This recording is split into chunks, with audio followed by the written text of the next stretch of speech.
Allô tout le monde! Aujourd'hui, on s'attaque à une étape vraiment cruciale pour la préparation de l'examen, la fameuse feuille de notes. On va voir ensemble comment transformer cette page qui peut parfois faire un peu peur en votre meilleur allié pour réussir. Bon, le plan de votre histoire est terminé. Tout est clair dans votre tête? Super. Mais là, la question se pose, comment on fait pour faire rentrer tout ça sur une seule petite feuille? Ça peut sembler une montagne, mais vous allez voir, c'est pas si compliqué quand on sait comment s'y prendre. OK, voici l'idée la plus importante à retenir. Imaginez que votre feuille de notes, ce n'est pas un mini résumé de votre histoire. Non, c'est plutôt un coffre à outils. Son seul et unique but, c'est de contenir les bons outils, les bons mots pour faire repartir votre mémoire quand vous en avez besoin pendant l'écriture. Alors, comment on le remplit, ce coffre à outils? Eh bien, tout part d'une seule et unique règle d'or. C'est la base de tout et c'est ce qui va faire en sorte que votre feuille soit acceptée le jour de l'examen. Et la voilà, cette fameuse règle. C'est simple, on doit utiliser un style télégraphique. Qu'est-ce que ça veut dire? Ça veut dire que les mots-clés, c'est oui. Des petites expressions courtes, ça passe aussi. Par contre, et ça, ce n'est vraiment pas négociable, les phrases complètes avec un sujet, un verbe et un complément, c'est non. C'est interdit et votre feuille sera refusée. C'est le point le plus important à ne jamais oublier. D'accord, la règle est claire, pas de phrase. Mais comment on fait pour transformer nos grandes idées en quelques mots-clés qui fonctionnent?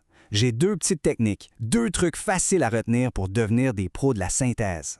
La première technique, c'est ce que l'on appelle la recette du chef. Pensez à un chef cuisinier. Dans son livre de recettes, il n'écrit pas de longues phrases. Il liste les ingrédients. On va faire exactement la même chose. Au lieu d'écrire la longue phrase à gauche, on garde seulement les ingrédients de l'histoire. Elliot, mécontent, routine, tout bout, levée difficile. C'est court, direct et ça dit tout ce qu'on a besoin de savoir. Deuxième technique, la méthode hashtag. Ça, c'est parfait pour résumer les thèmes ou les grosses idées de votre texte. C'est comme sur les réseaux sociaux. On prend une idée complexe et on la résume avec un mot-clé. Par exemple, si votre histoire parle d'héroïsme et de frustration, ça devient tout simplement hashtag héroïsme, hashtag frustration. C'est simple, c'est rapide et ça allume tout de suite la bonne idée dans votre tête. Bon, maintenant qu'on a vu les règles et les techniques, à quoi ça ressemble concrètement une feuille de notes qui fonctionne bien? Allons voir un exemple final. Regardez bien, chaque étape de l'histoire est là, résumée en quelques mots, avec des flèches, des symboles. C'est super clair, c'est visuel et surtout, il n'y a aucune phrase complète. C'est exactement le genre d'aide-mémoire qui va vous guider rapidement pendant l'examen sans vous faire perdre de temps. S'il y a une dernière chose à retenir, c'est celle-là. Cette feuille, elle est pour vous, et seulement pour vous.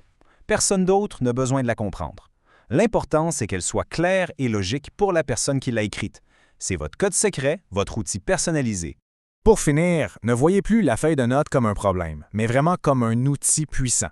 En utilisant ces techniques, vous allez pouvoir vous l'approprier et en faire quelque chose qui travaille pour vous. Avec 100 poches, vous êtes prêt.